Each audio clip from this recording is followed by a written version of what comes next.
Unforgiven wasn't just another Western. It buried the old myths of the genre, shattered Hollywood's illusions about heroes, and wrote off as a legend of its own. But behind the dusty shootouts and chilling silences was chaos. Scripts locked in drawers, rejected actors, cut cameos, and even a remake no one saw coming. Today, we're digging into 20 weird facts about Unforgiven that you've never heard before. And stay until the end because the bonus fact will take you to the very last place you'd ever expect this Western to ride into. Saddle up. This is the untold story. 1. The 1976 script that sat in a drawer before Unforgiven became Clint Eastwood's masterpiece. It was just a forgotten script. David Webb Peoples wrote it back in 1976, calling it The Cut Killings. But Hollywood had no idea what to do with it. It was too violent, too bleak, and too honest about what gunfights really meant. Studios wanted romantic westerns with noble outlaws. This script gave them broken men and bloody consequences. For 16 years it sat in a drawer, passed around but never filmed. Only after Peoples gained recognition with Blade Runner did anyone take a second look. Eastwood bought the rights in 1985, waiting until he was older to play William Money. He knew this wasn't a young man's story. It was about regret and consequences. By 1991, the world was finally ready. But the script itself, it never changed a word. 2. Francis Ford Coppola almost directed it. Imagine if Unforgiven looked more like a surreal dream than a gritty Western. That almost happened when Francis Ford Coppola briefly held the rights. Fresh off The Godfather and Apocalypse. Now, Coppola was intrigued by the script's raw morality. He even floated John Malkovich as William Money. But financiers balked. Studios didn't want a Western that tore down the genre. Coppola's reputation for ballooning budgets didn't help either. Insiders claimed his version would have leaned more into mood and surreal visuals, less into grit and violence. But without studio backing, the project died. Enter Clint Eastwood, a man with credibility in westerns and a reputation for shooting fast and cheap. Where Coppola saw art house surrealism, Eastwood saw stark realism. And that decision may have saved the film. Without Eastwood, Unforgiven could have been a strange, forgotten experiment instead of a classic. 3. The deleted opening voiceover. The first shot of Unforgiven is pure silence, just Clint Eastwood digging at dusk. But it almost wasn't that way. Originally, the movie opened with a narration explaining Money's past and his wife's death. It would have spelled everything out before the first gunshot. Eastwood hated it. He believed silence would unsettle the audience more than words. And he was right. By cutting the voiceover, the film forced viewers to piece together Money's history themselves. It wasn't going to spoon-feed emotions. It was going to make you feel them. That choice set the tone. This wasn't a romanticized Western. It was raw, uncertain, and uneasy from frame one. The recorded narration still exists, but Eastwood buried it. Silence became the film's most powerful weapon, proving sometimes the best storytelling is what you leave unsaid. 4. Clint Eastwood's mother was cut from the film. For Clint Eastwood, Unforgiven was personal. So personal he gave his mother, Ruth Wood, a cameo as a train passenger. She filmed her scene, proud to appear in her son's career-defining movie. But when it came time to edit, Eastwood cut her appearance. Why? Pacing. He refused to let sentimentality break the film's relentless tone. To him, every frame had to serve the story. Even his mother wasn't immune. Though her cameo vanished, Eastwood screened the finished movie for her privately. She was proud anyway.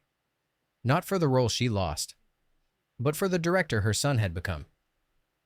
That unseen clip remains tucked away in raw archives.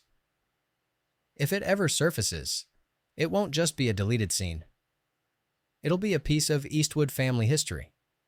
A reminder that even the most personal touches sometimes get sacrificed for greatness. 5. Clint finally won his first Oscar. By 1992, Clint Eastwood was an icon. He'd played cowboys, cops, and killers for over 3 decades. But one thing had always eluded him: an Academy Award. That changed with Unforgiven. The film swept 4 Oscars, including Best Picture and Best Director, Eastwood's very first Golden Statue. It was only the second Western ever to win Best Picture, the first being Cimarron in 1931. Eastwood's win redefined him in Hollywood's eyes. He wasn't just an action star anymore, he was a serious filmmaker. And it wasn't for spectacle or flash. He won for restraint, for letting silence, shadows, and realism do the talking. Gene Hackman also walked away with Best Supporting Actor, cementing the film as more than just Eastwood's triumph. It was a team effort. For Eastwood, the Oscar wasn't just recognition. It was vindication, after decades of being overlooked. 6. John Malkovich almost played William Money. Before Clint Eastwood claimed the role, John Malkovich was seriously considered as William Money. It's almost impossible to imagine now, but for a brief moment, the future of Unforgiven looked very different.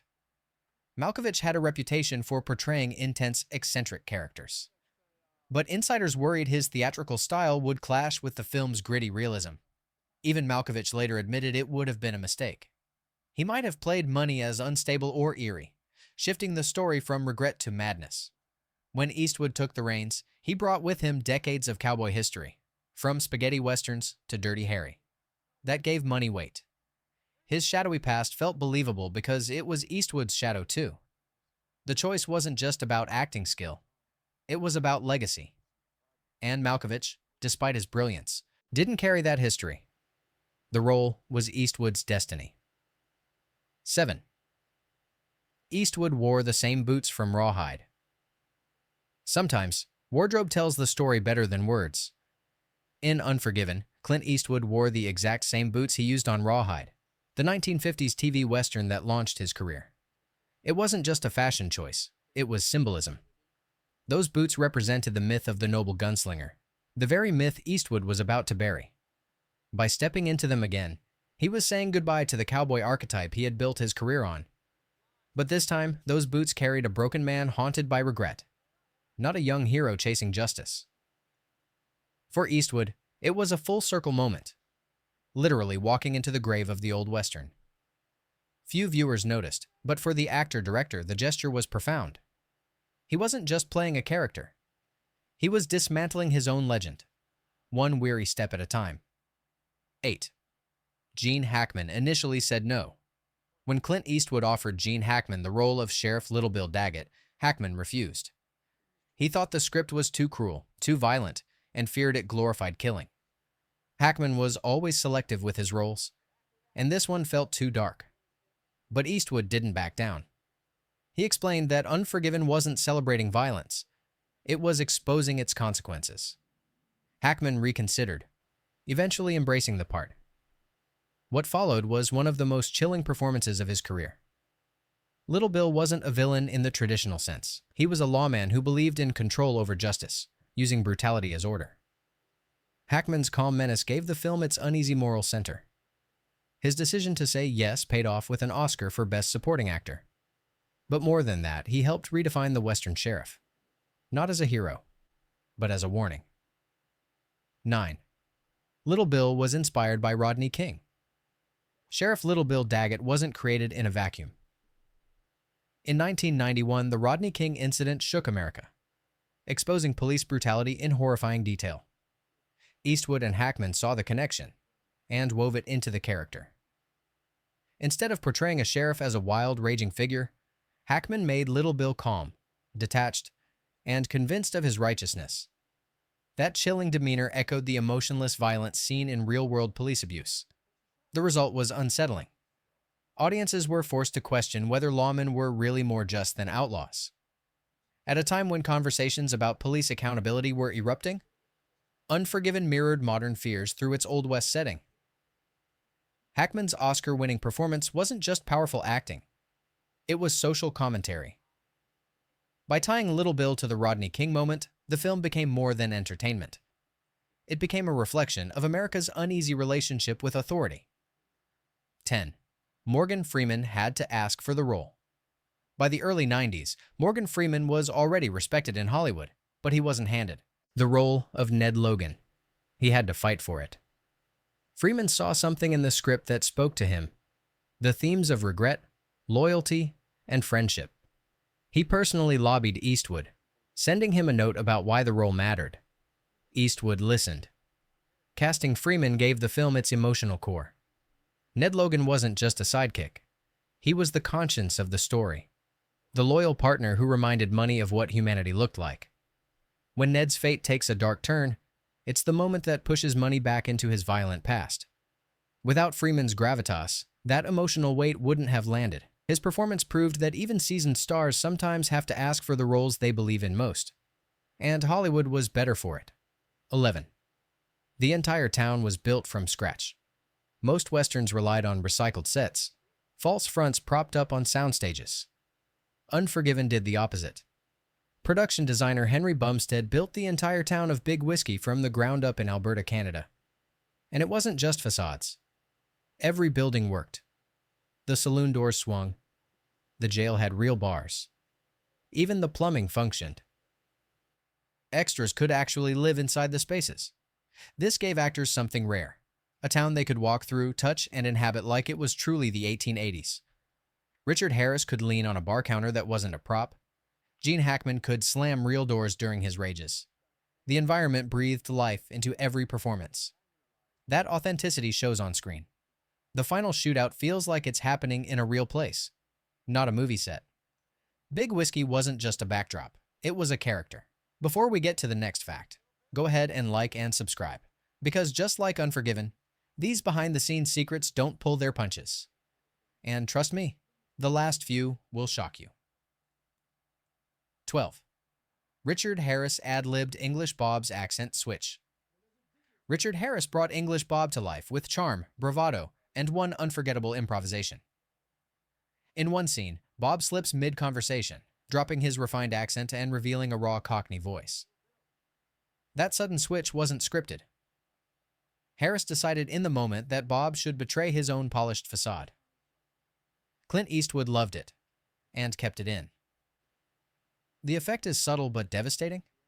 It makes you question who Bob really is. Is he truly a refined gentleman, or just a con man performing civility? The accent drop revealed a deeper truth. Everyone in Unforgiven is hiding something.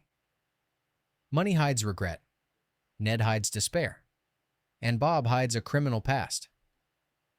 That one slip exposed the performance beneath the performance. 13. Inspired by Taxi Driver and The Shootist, Unforgiven wasn't just another cowboy movie. It was a psychological drama disguised as one. David Webb Peoples, the screenwriter, drew inspiration from two very different films: Martin Scorsese's Taxi Driver and John Wayne's swan song, The Shootist. From Taxi Driver, he borrowed the exploration of trauma, the way violence leaves scars long after the guns go silent. From The Shootist, he borrowed the idea of an aging gunslinger facing his mortality. Both influences combined in William Money, a man haunted by his violent past, forced back into the life he swore off. The result was a Western that felt modern and raw, exploring psychology more than spectacle. That's why Unforgiven still resonates today. It wasn't about shootouts under the wide sky. It was about broken men fighting shadows in their own souls. 14. The title changed multiple times. Before Clint Eastwood chose Unforgiven, the script went through some grim titles. Originally, it was called The Cut Killings. Later, The William Money Killings. Those names spelled out blood and violence, leaving little room for subtlety. But Eastwood had a different vision. He wanted a title that captured the film's moral reckoning rather than its body count. Unforgiven said it all. It wasn't about the killings. It was about what could never be undone. That single word reframed the entire story as a meditation on guilt and regret. It also gave the film a haunting, timeless quality that the William Money Killings never could. The title became central to the film's marketing, luring audiences not with promises of action, but with a question: what sins can never be forgiven? 15. The script was filmed with 0 rewrites. In Hollywood, it's almost unheard of for a script to go untouched. Studios usually demand endless rewrites, adjustments, and polish. But Unforgiven was different. Clint Eastwood filmed David Webb Peoples' script exactly as it was written. No changes, no additions, no last-minute edits. Eastwood believed the words on the page were perfect already. This gave the movie a remarkable sense of unity. Every scene, every line, every pause carried the exact weight the writer intended. Every word carries consequence, just like every bullet in the film. Sometimes the best choice is the simplest one. Trust the story as it is. 16. Eastwood's World War II. Jazz Buddy scored the film. When audiences think westerns, they expect sweeping orchestras and grand heroic themes. Clint Eastwood refused that tradition. Instead, he turned to his longtime friend and jazz collaborator Lenny Niehaus, who had served in World War II. Niehaus crafted a minimalist, haunting score. Quiet piano notes, low horns, subtle strings. The music didn't dominate scenes. It whispered beneath them, letting silences and gunfire carry the weight. Eastwood and Niehaus both understood restraint from their military discipline. That restraint shaped the soundscape of Unforgiven. Instead of romanticizing the West, the score haunted it. The music lingers not in grand crescendos, but in spaces between breaths, in the calm before the storm. It was unlike any Western score before, and it perfectly mirrored Eastwood's vision: raw, intimate, and unforgiving. 17th improvisation. Even from Horses, Clint Eastwood wasn't a director who demanded rigid perfection. He embraced chaos. And sometimes, even animals stole the show. Even the horses had their say in the story, reminding audiences that in a world of violence and regret, nothing can truly be controlled. 18. Cinematographer Jack N. Green worked a miracle in Alberta. Clint Eastwood trusted his longtime cinematographer Jack N. Green to give Unforgiven its unique look. Filming in Alberta, Canada wasn't easy. Union restrictions almost barred the crew, but Green secured a rare waiver. That allowed Eastwood's trusted American team to shoot together, avoiding costly delays. Green then crafted visuals that captured both beauty and brutality. Golden hour shots bathed the prairie in nostalgic warmth, while harsh midday light exposed every wrinkle, scar, and shadow. His use of handheld cameras brought viewers dangerously close to the characters' emotions, creating intimacy against the vast, lonely landscape. Green's work elevated Unforgiven beyond a Western. It became poetry in dust and light, framing every consequence in stark relief. 19. A $14.4 million budget became a $159 million hit by early 1990s standards. Unforgiven was cheap. Its budget, just $14.4 million, was tiny compared to other studio projects. But Clint Eastwood saw no need for spectacle. He poured every dollar into story, performances, and authenticity. No flashy special effects. No bloated production. Just grit. Hollywood executives doubted it would work, but audiences proved them wrong. Unforgiven raked in over $159 million worldwide, more than 10 times its cost. It stunned studios and critics alike, showing that character-driven storytelling could beat blockbusters. The financial success gave Eastwood enormous clout, ensuring his freedom to direct future projects his way. More importantly, it reshaped how studios saw westerns. For decades, they believed only flashy, action-packed odors could sell. Eastwood proved subtlety could win big, and win Oscars too. 20th. A Japanese remake exists, and it's excellent. Most people assume Unforgiven belongs only to Clint Eastwood and the American West. But in 2013, director Lee Sung-il remade the film in Japan, titled Urasaru Mono. This time, the story unfolded during the Meiji era, with Ken Watanabe as the haunted former killer. Samurai swords replaced guns. Misty forests replaced dusty plains. Yet the core themes remained: regret, violence, and the impossibility of redemption. The film earned critical acclaim, boasting a 94% approval rating. Even Clint Eastwood gave his blessing, praising its ability to honor the original while carving its own path. The remake proved the story's universality. Bonus fact: the ending almost looked very different. Here's the twist most fans don't know. The final confrontation in Big Whiskey nearly had a more traditional Hollywood ending. Early discussions considered a dramatic duel, Money facing Little Bill under a bright cinematic standoff. Eastwood refused. He insisted on something colder, uglier, and truer to life. That's why Money storms in, kills with brutal efficiency, and leaves in silence. No glory. No romanticized hero. Just blood and consequence. That ending shocked audiences in 1992, and it still does today. By refusing spectacle, Eastwood redefined what a Western could be. He didn't just close a film, he closed the book on a genre.